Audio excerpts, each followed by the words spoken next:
Welcome to the post-match reaction. Everton have just won away from home at Aston Villa, a 1-0 win against the side in the top four, third place on 43 points, Aston Villa. And Everton, who have come away with a win today, we're really struggling to put a team out or a bench. And on the back of three really poor results at the Hill Dickinson Stadium. So this is an absolutely superb result, guys. I think we should enjoy it. I think there's a lot to talk about, all positive. And I'd love to see your comments. First of all, I did have a ticket for the game today. Unfortunately, because my father's not been well for the last few weeks and is in hospital, I had to give my ticket up, and had to watch the game in hospital with him, and we enjoyed it thoroughly. From start to finish, Everton the better team. There's no question about that whatsoever. Far better than Aston Villa. Aston Villa really failed to cause us much threats apart from some long shots from outside the box. Of course, Jordan Pickford made a couple of outstanding saves. There was a world-class save from Morgan Rogers in the second half. But apart from that, I don't think Everton were really tested. There was some big differences today. The way we stopped Aston Villa playing through midfield, first of all, the way we were more aggressive when we didn't have the ball, stepping into midfield to try and stop Aston Villa getting any momentum.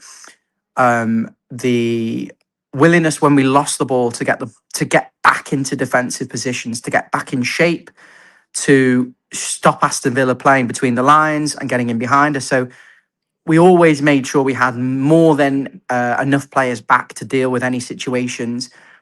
In past times this season, we've had the people not tracking back, not coming back when we lose the ball. And today we were just ruthless, probably defensively. We were absolutely ruthless. We were very aggressive, very tenacious. Yeah, we could have perhaps nicked another goal. Of course, we hit the post early on. And I think there might have been one or two other chances. We didn't have many chances, but maybe we didn't play the final ball quick enough, or we didn't quite find the final pass to get maybe the second goal on the counter attack. But there's things to work on. I think David Moyes away from home has set us up so well to get results in these games. I think, but unfortunately at home, I think we struggle to break teams down when we've got large spaces and we have to commit so many numbers forward. So maybe for the home games, we need to find a different solution. But in these games away from home, he's absolutely got it a nail on the head. He knows what to do, defend well, work really hard, and your moments will come. And they came today. The goal from Thierry Barry, the left-footed chip above Martinez was a superb finish, really. A difficult angle as well, under pressure. And I'm just so happy that he was able to get the goal, because it proves now 4 goals this season. Look, starting to get some more confidence. And on that note, to share some celebrations when he is ready, I will have Ian, my friend, coming in, and he'll give you the thumbs up when he's ready to join. But I'm so happy for Thierry Barry, and I just want Beto to also get some opportunity. But we should be really happy Barry scored. He took that terrible penalty last week, and so there's redemption today because he's won us a massive 3 points. They said that his penalty was like a golf putt in the last game. Well, this golf putt worked. It was absolutely superb, and as Danny says here, a lovely little sand wedge from Barry. If you're new here, be sure to hit the subscribe button, and if you're one of our regulars, we really love you and appreciate you. Make sure you smash the like button. Hoping to get Jan on. Here he is. Everton winning away from home against the side in the top 4. How good is that feeling? It's rather tremendous. I mean, I don't know if how many of the people were watching the pre-match and you were watching it, but my God, it really was what I think I asked for. It's as if someone had spoken to them directly. I said, lads, go outside. The Villa are third.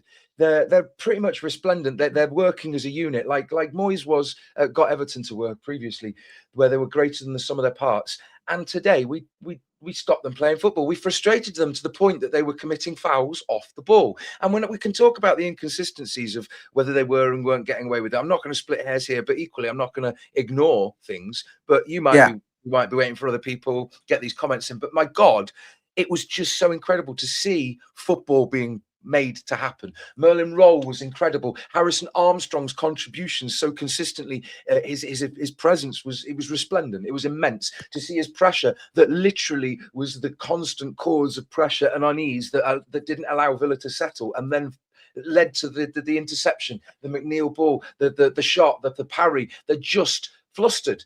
And as commentary was saying, Villa don't have that dynastic, long-standing record of the sort of confidence, the cockiness, the air, the Van Dijks, the Yapstams, the Johnny Heitingers.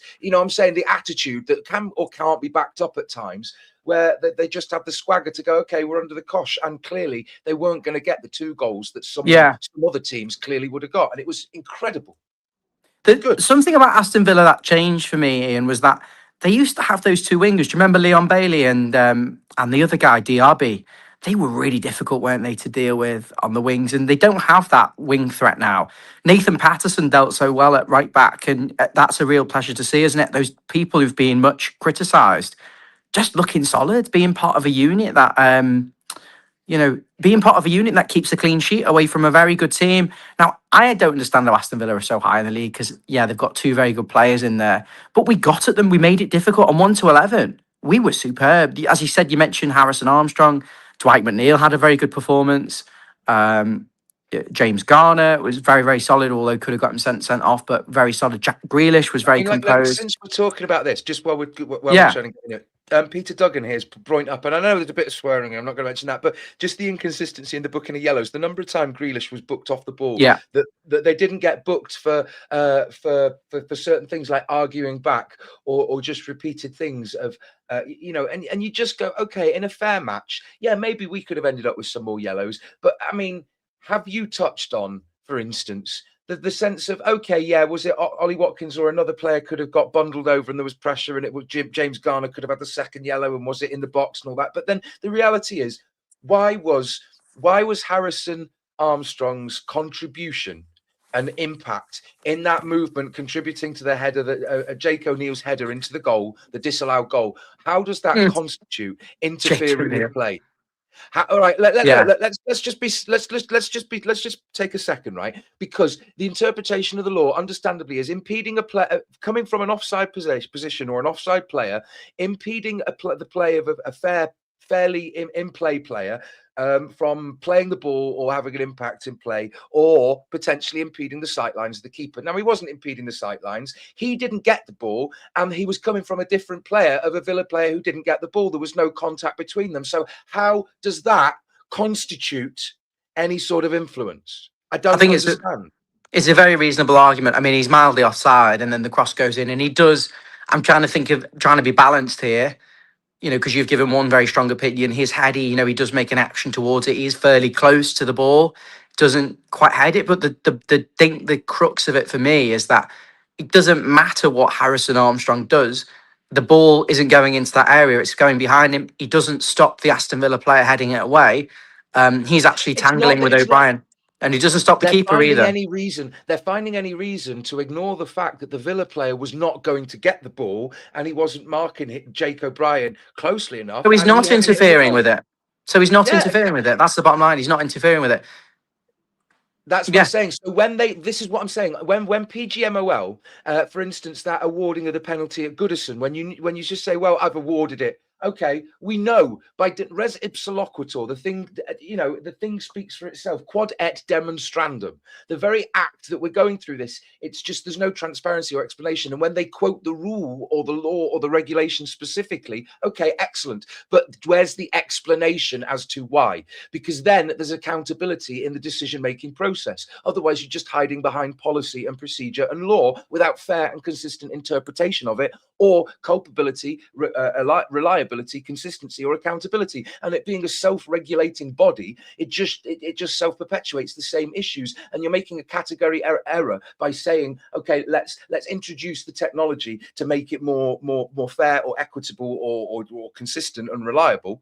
But you're not actually looking at how that's implemented and how it's justified. So, for instance, it's like it's just repeating a law. Well, it's lawful for us to persecute this because we've made a law saying it is. It makes no sense.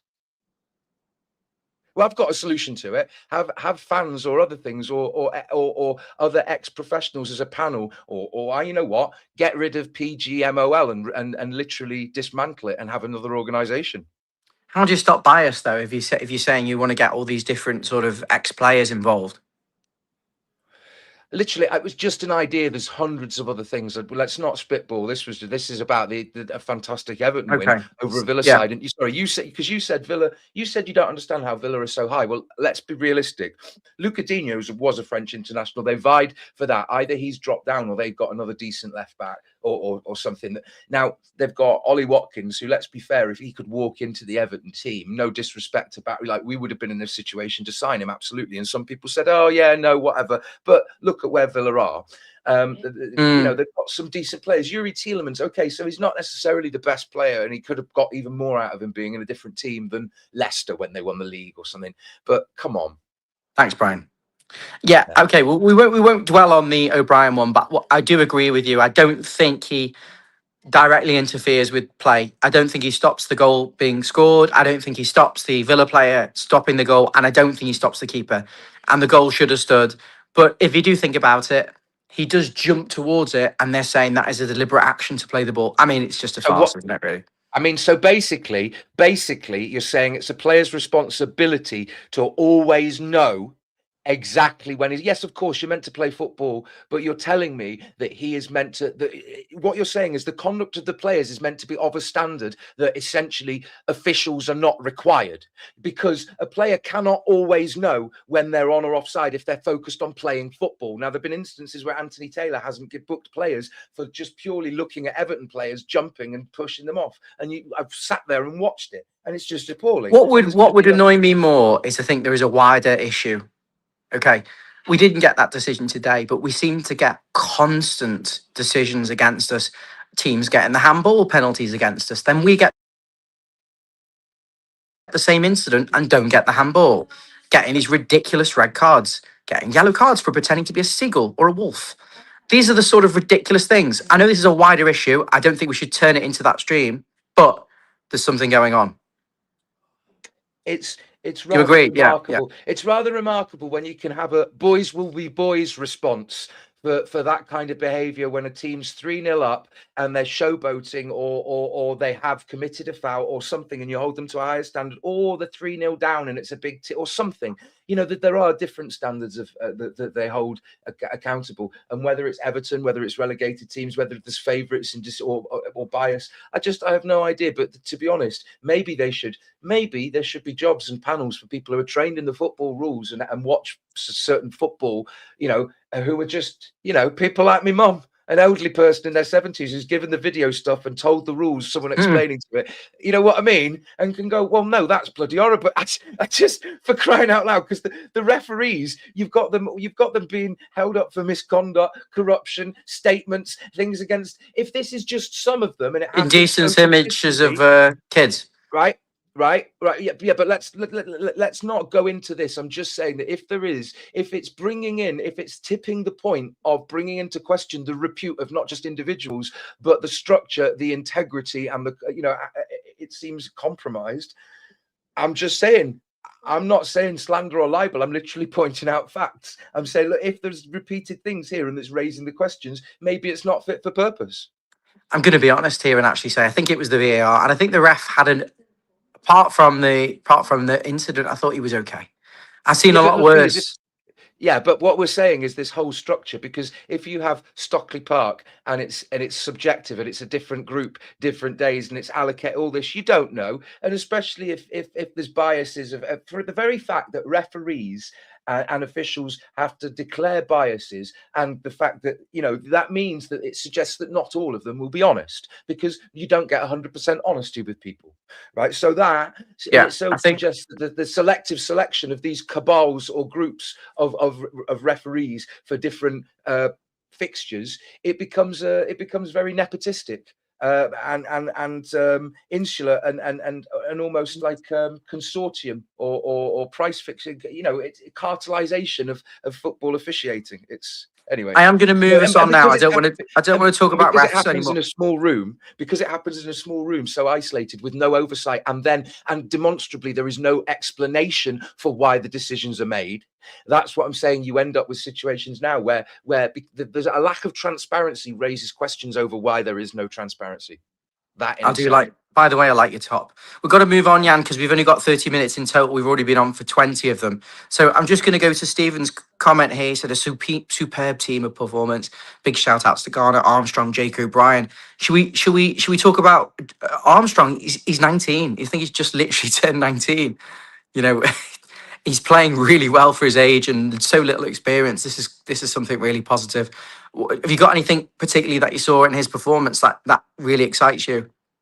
Yes, his head down, just get on with it, tenacity, his ability to chase the ball all over the pitch and to not be his performance on that pitch was reminiscent of the mentality that you saw from players like Phil Neville that continue to get stuck in or were willing to put their to just give it their all, because he wasn't being led by those around him. He was leading those around him. Even when some players around him late in the game had their head down or later on in the game, he was going, no, I need to fill this space. And there were times earlier in the match when you thought, hang on, come on, Dwight McNeil, come on, get over here, close this man down. Don't let them push over to the channel. You should be pushing him out and forcing him back if you're going to play high intensity football all the time.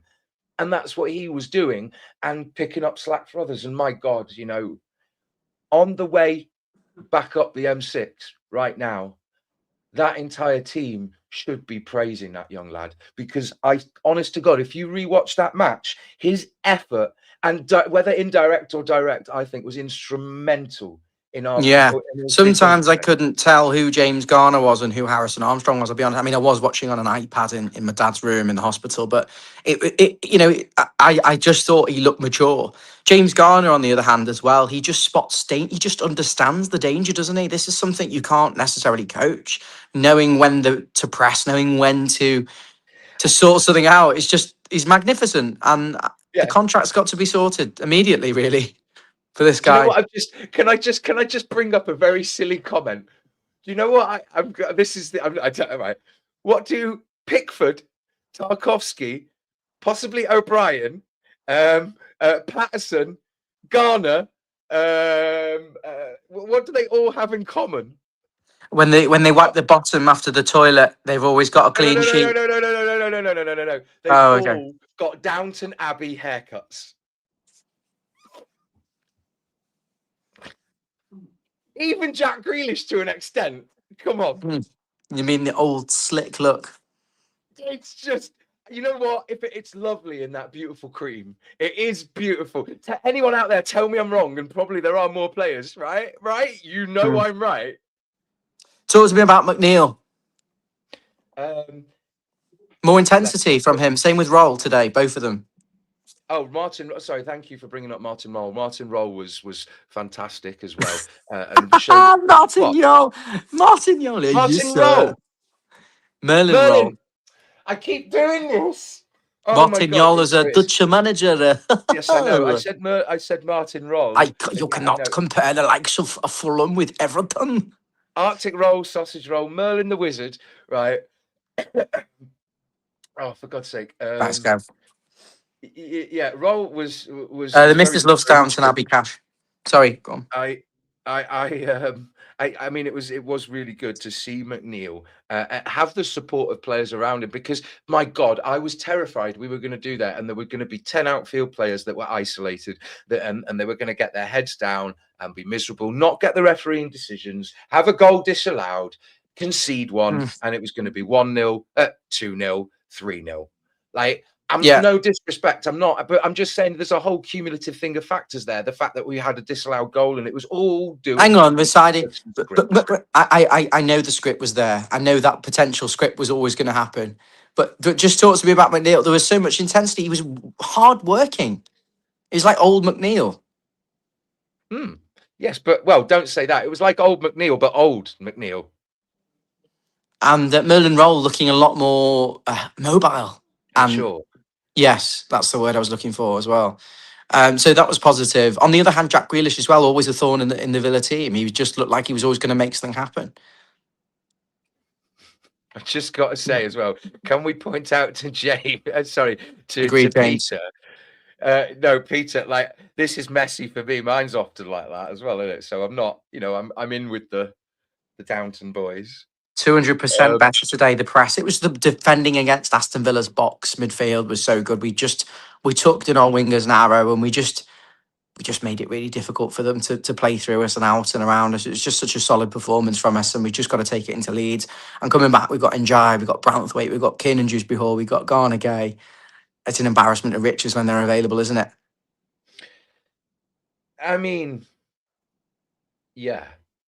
The issue for me being, What do you do? It's hard to well, drop not them, to but an extent, yeah, but with a more nuanced and cultured approach to that, you got to ask yourself, how then do you ensure that the upward trajectory, if the lower performers, the fringe players are improving, you'd hope that reflects a greater mentality. They've gone off to AFCON, but you don't want their progress and integration and ability to step up to stall. But then you equally don't want to distance and marginalize the players that are going to come back and expect integration in the team. So yeah, exactly. What do you do? let's talk a little bit more about the two centre halves as well again. And Jordan Pickford save, the one where he has to move his feet to get across the other side of the goal and left palm. It was so good. The world class save. Yes, that shot from out there, and yeah, absolutely. Was that about 70 minutes in or something? What a save.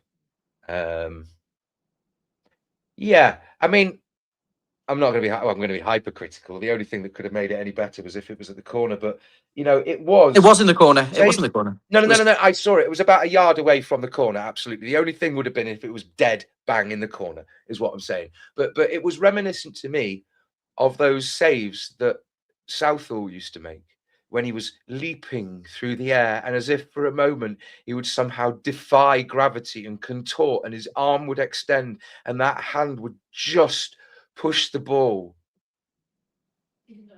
Mm. Yeah, some beautiful Uh, moments. Sorry. the thing that I felt was when we played Brentford at home, we looked like we were going to concede every single time Brentford had the ball. Today, when Aston Villa had the ball, I felt like they were never going to score. For some reason, I just had that level of comfort. It was like we were in control. The whole defence was in control. The midfield three worked so hard. And then we still had a little bit of threat up there. I mean, I think on the counter attack, we could have played one of the strikers in behind a bit quicker. We often delayed the pass and we never quite got them. I feel like Barry is also going to explode at some point, and we're going to go on a big Yeah. run of goals. Do you know why? And this could just purely be coincidence, but I've got to draw people's attention to this because it feels as if I'm a genius. Oh my God, that was horribly like Jeremy Clarkson. Um, yeah. 5 more minutes left, by the way. 5 more minutes. Right. Okay. But this is exactly what I said beforehand with somebody like Stephen Naismith, Tim Cahill, or that player that would integrate or create that sort of vacuum of action around the D and just outside the penalty to transition from when the midfield had got to where the strikers sort of can pick the ball up with through balls and things, that sort of area. So we didn't just have a lone striker in Harrison Armstrong. This is what I'm saying. His consistent energy in closing down when out of possession, or even when the team had possession, his ability to drive forward and just not leave that lone striker isolated to make that work. And because we've been crying out, well, Jack Grealish is just out on the left, and we see these moments where they link up and they do the triangles and the play and the overlap and underlap and all that kind of stuff. Yeah, great. But then people complain that he's just there and he's not in the middle, or Njai's out there and he's not in the middle. And then we go, well, we're not seeing a player in the middle. We've missed KDH. Anyway, 5 minutes, you're saying. Yeah, okay. We're Sorry. better with two full backs, aren't we? Actual full backs rather than Jacob Bryan at right back. And he's quite good at centre half, isn't he? Yeah. Yeah, anyway, sorry, I'm looking at some of these comments. You keep talking as I talk for a while. Yeah, I'll go on because some of these are quite funny. If there's anything you want to talk about, we've only got 4 minutes left. I'm happy to touch on them. Oh Christ, sorry. Thank you, Kieran. Thank you, Kieran, for the comment, by the way. Yeah, absolutely. Hi, Mark. What do you Yeah, do? I mean, I don't think he's going to go because all it takes is one or two injuries and we're back where we are. He's got to have an input. We haven't got any sort of players. He can defend as well, can't he? I just wouldn't even. I wouldn't even tolerate it. I think there's a run here. We're only 4 points off the top four. Yeah, 4 points, 3 points off being level with top, with fourth or fifth or something. Yeah, Liverpool are on 32 points and we're on 28. 9. No, that's not right. Are we? We're on 30. No, Ryan, we're on 32, I think. And they're on No. 36. Da, da, da, da, da, da, da, da, da. That pointer home to Wolves is looking quite good now, actually, with 9 men. We're on 30. Okay, so the table is as follows. Yeah, aggressive midfield pressing absolutely made a huge difference. Yeah, 32 points, and they're on 36.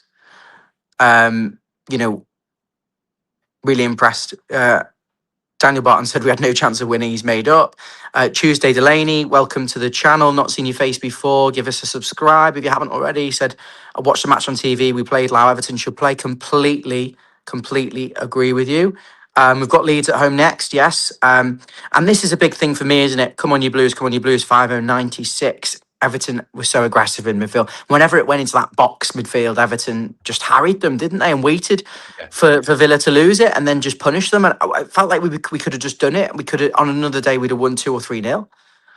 Oh, for sure. I mean, the fact is, if that, we have some people on the channel who were watching the game with a Villa fan and apparently said that the Villa fan couldn't believe that goal was disallowed. So the fact is, we could have had 2.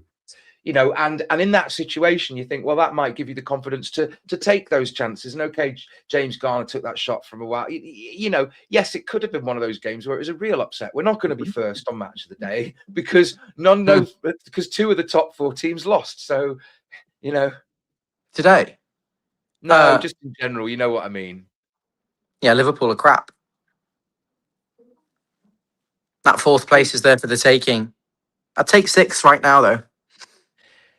You say that, Ryan, but I'm going to be realistic. Like I said earlier, when you look at the point spread and some of the other unpredictable results, they've actually been in our favour, and we've overperformed based on what we were kind of expecting, and then we've been frustrated when we haven't maintained that performance. I said, but we've had no striker scoring any about goals. 12 or 13. I said we'd finish about 12 or 13th this season if it was realistic, if we had the sort of wobble. And it wasn't, because yes, I'd hope for 10th, 9th, 8th. Of course, I'd hope for higher, but I was trying to be realistic because. Okay, but I'm going to try and twist this now because we've only got a minute left. Okay. I'm going to give it a positive end, okay? We're 4 points off the top 4. I think we're 2 or 3 points off 5th. Whoever's asking, sorry, about what season this is from, it's old and it's Francis Jeffers, number 17. Quality. We've just beat win away aside in the top 3. Side away from home against a team of the top 3, kept a clean sheet, looked very solid. We've got our 5 best players coming back in the next fixture, including our best defender, best midfielder, best winger. We've got everyone coming back. Barry has started scoring goals.